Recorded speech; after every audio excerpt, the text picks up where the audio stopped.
Welcome to Cultivating Community Conversations. I'm Todd Thompson, President and CEO of the Greater Pensacola Chamber of Commerce. Cultivating Community Conversations is sponsored by Step One Automotive. We appreciate their support of the Greater Pensacola Chamber of Commerce. Today, we're having a conversation with David Stafford, Supervisor of Elections for Escambia County. Welcome to Cultivating Community Conversations. That's good. I'm glad you're not making me say that. That's a lot of alliteration. That's quite a mouthful. Thank you. Glad to be here. Right. So it's an election year. It is. We are rapidly coming up on time to vote. So wanted to have you on to talk about some of the changes that have happened and some of the things that voters need to know as we go into the primary and then the general election. Sure. Well, like I said, I appreciate the opportunity to come on and talk a little bit about the elections. A lot of times, as you know, people focus on presidential elections, right, and that's clearly where we get our highest level of turnout. But every 2 years in the state of Florida, we're either electing a president or a governor. And so we're in the gubernatorial cycle now. So the governor, the entire Florida cabinet, as well as the entire legislature, which only happens once every 10 years when the full Florida Senate is on the ballot statewide. So there's quite a bit on the ballot here locally. We've got a couple of county commission races, a couple of school board races. We're going to elect a new mayor for the city of Pensacola, and really everything in between. And so while it's not a presidential year, it is all eyes are always on Florida when it comes to elections, and this year is going to be no different. Right. But there are a couple of things that are somewhat unique about this election cycle. As you know, once every 10 years we have the census, and the census has a direct impact on elections, and here's why. Once the census figures are released, the first thing they do is they reapportion Congress, and that's when Florida picked up a seat. But then the second part, where they release the county level and specific census block level data, and that information is used to redistrict. And so here in Escambia County, and there's reasons that we could have a whole nother show on, right, that we have a lot of single member districts. And that's so for those who may be familiar with how elections are run in, say, Santa Rosa or Okaloosa County, a lot of their local elected officials run at large, which means although they represent a portion of the county, they're elected by all of the voters in the county. That is not the case in Escambia County. Right. Our school board, our Board of County Commissioners, ECUA members, as well as the city of Pensacola, all of them run in single member districts. So that means only the people in the district that they represent are allowed to vote in their contest. Reason I say all of that is once we get the new census data, then those particular bodies, the school board, the county commission, and the city of Pensacola, then use that data to look to see, are they properly apportioned within their county or the city, and then they make adjustments to those districts. That has happened. Then the legislature does the same thing statewide, looking at the Senate lines and the House lines as well as the congressional lines. All of that has now been completed. And so what then occurs is once we have all the districts, then we have to look at it. We in the elections office have to look and say what adjustments to the precinct lines do we have to make to conform to these districts? And so we've completed that process now. And so what's happening currently is over the next couple of weeks, all voters will be receiving in their mailboxes a brand new voter card. And so you're going to be looking for a nice little envelope like this. And one of the things I like to point out is this, you see this little swoosh, it probably doesn't come through great on the camera, but when you see this, that's official election mail. Okay. So you know if you see that swoosh on there, it is an official piece of election mail from our office, or if you're in a different county, from that election official, because we're the only ones that are permitted to use that. So this is a little unique also because it's got a little burst there that says your voter card. We want people to pay attention. Sure. And then when you open it up, you're going to have your voter card here. And a couple of things that are important. The format's generally the same. We make it look a little different. So when people are calling and saying, on my voter card, is it red, white, and blue? Right. And then we know it's the current card. Right. And so, you're going to have your basic information, but then the important thing to look at is where it says precinct, number, and polling location information. That's what you really need to pay attention to, because your polling place may have changed, either because you're in a different district and therefore you were placed in a different precinct, or potentially your polling place just changed, which happens from election to election. Sometimes polling places become unavailable, sometimes a better one becomes available. And so it's really, really important that when voters, first of all, make sure the information is correct. Look at your party affiliation. If you think you're one party affiliation and we think you're a different party affiliation, we need to address that. And party affiliation, not to ramble on here, Todd, but as you know, party affiliation in primary elections, which the primary election's coming up on August the 23rd, so that's the first election we'll have, and then the general election's on November the 8th. Primary elections in Florida are what are called closed primaries. And that's quite simply, that means if you want to choose the next Republican nominee for County Commission District 2, then you have to be a registered Republican to vote in the primary. If you want to choose the next legislator, the next Democratic nominee for Congress, then you have to be registered in that party, the Democratic Party, in order to participate in that party's primary. Right. So there's deadlines associated with, number one, registering to vote, period. So if you're not registered, you have to get registered no later than July 25th. And there's also a deadline that's associated with party changes. So let's say you're a no party affiliation person, but you've got a friend that's running that you really, really want to participate in that party's primary for whatever, county commission or Congress.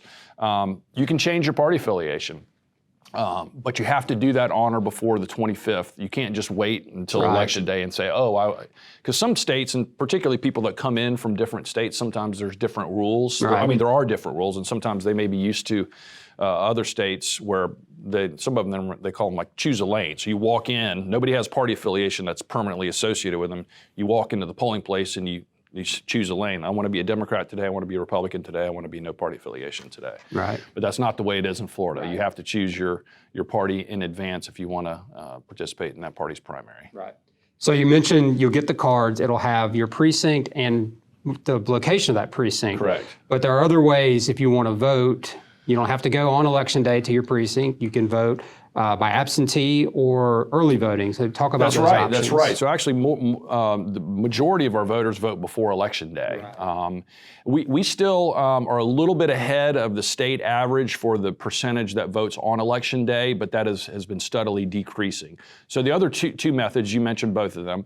One, it used to be called absentee, now they call it vote by mail. Right. And that is simply, we're what's called a no fault, a no excuse vote by mail state, which means you literally don't have to have an excuse. You can just say, I'd like to vote by mail. And you make a request through our office.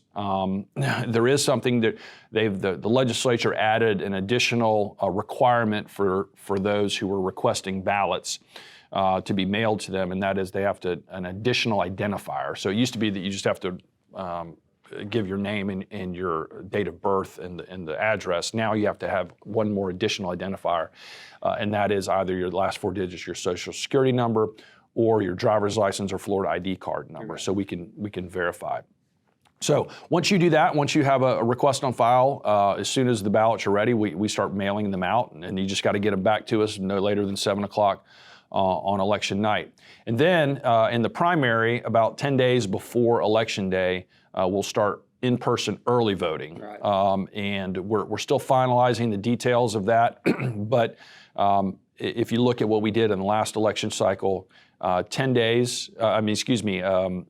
locations throughout the county, everywhere from Century down to city of Pensacola, our office down here, and everywhere in between. We had, West Side, over near, just lots of places. Right. And that's a very popular method of voting. People who like to vote in person, but they like the convenience of early voting. And the huge advantage for early voting is you get to decide which early voting location. If you wait to vote on election day, you have to go to your assigned precinct. Right.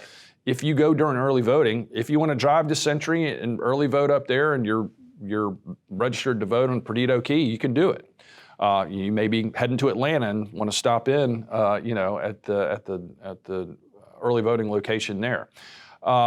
And so that's a great advantage. And so we can produce your specific ballot style at whichever those polling places, those early voting locations. So, as we say, we don't care which method you choose. Right. Choose one, but we do encourage certainly everybody to get out and vote. This is an important election cycle. Again, we're electing a new mayor here in the city of Pensacola, and then lots of important offices. It's obviously it's important who sits behind the desk at 1600 Pennsylvania Avenue, but it's also important who is making decisions about your sidewalks getting repaved and the city parks getting the grass cut and things like that. Absolutely. Those are the decisions that are made at the local level. Right, and they impact you on a daily basis. Absolutely, arguably more than the decisions made in Washington. Exactly, Right. exactly.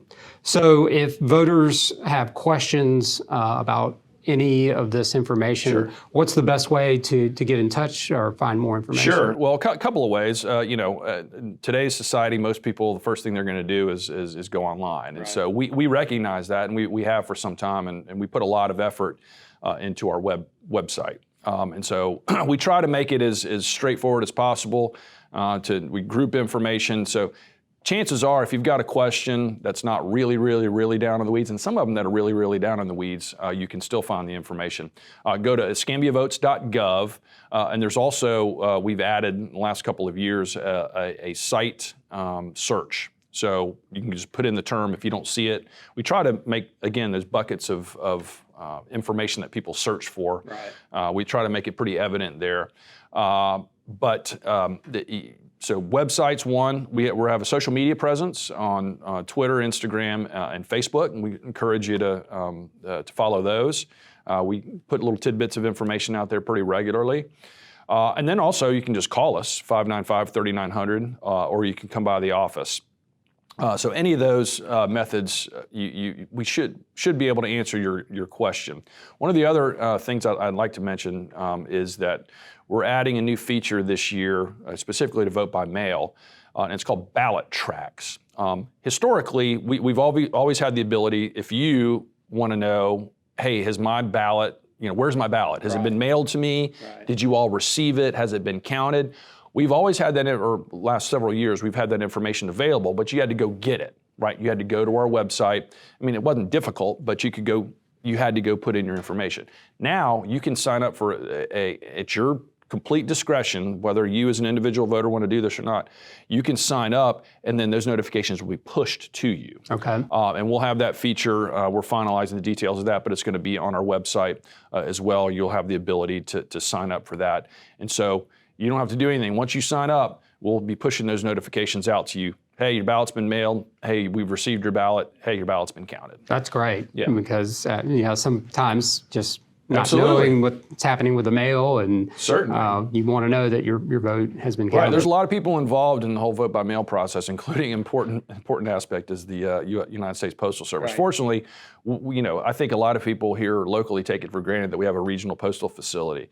But a lot of times we get put letters and things in the mail, and they get dropped in mailboxes the next day. And you go 3-4 counties over, and that's simply just not the case. Right. And so we have a good partnership with them. But a lot of times, we will put something in the mail, and voter will say, I didn't get it, and so then we have to try to solve that. And again, the more information that's available directly to the voter, the better. Always the better, absolutely. Yeah. So anything else you want to share as we wrap up? That's quite a bit. Oh, yeah, one more thing, actually. Yeah. We're always looking for people to work the polls. Right. And it's arguably more important than ever. There's a lot of focus on election administration these days, but we've always had a good cadre of civic-minded local individuals. We've had a lot of poll workers that have worked for 20, 30, 40 years. Right. But obviously, we're always needing to backfill, right? People just choose not to. People pass away. People move out of the area. People just say, I've had enough. So, right. If you're interested, if you're civic-minded, you're interested in helping your fellow voters. Exercise what I would consider one of your most important constitutional rights. Absolutely. Then reach out to us. We're always looking for good folks to plug in. And again, to be clear, this is working for the elections office in an official capacity. This is not working for a candidate. This is not working for a political party. This is involved in the direct administration of elections. We'll train you. We'll pay you. and you'll get a hearty thanks Right. from us and also from your fellow voters. Yeah. They're very appreciative. I mean, I've always had great experiences, very helpful, friendly. I always love getting my I voted sticker. Yeah, absolutely. So, And then award winning, by the way, we won an award for our very specific Pensacola theme. That's right. I voted That's right. sticker. Yes. But just reach out to our office two ways. Again, go to the website. There's a form on there you can fill out on the website, or just, again, pick up the phone and call us at 595-3900. Say, I'm interested in becoming a poll worker, and we'll get you signed up. Great. Well, David Stafford, Escambia County Supervisor of Elections, really appreciate your time today. Absolutely. Great information, and get out there and vote, folks. It's important. But once again, thank you for tuning in to Cultivating Community Conversations, sponsored by Step One Automotive, and we'll catch you next time.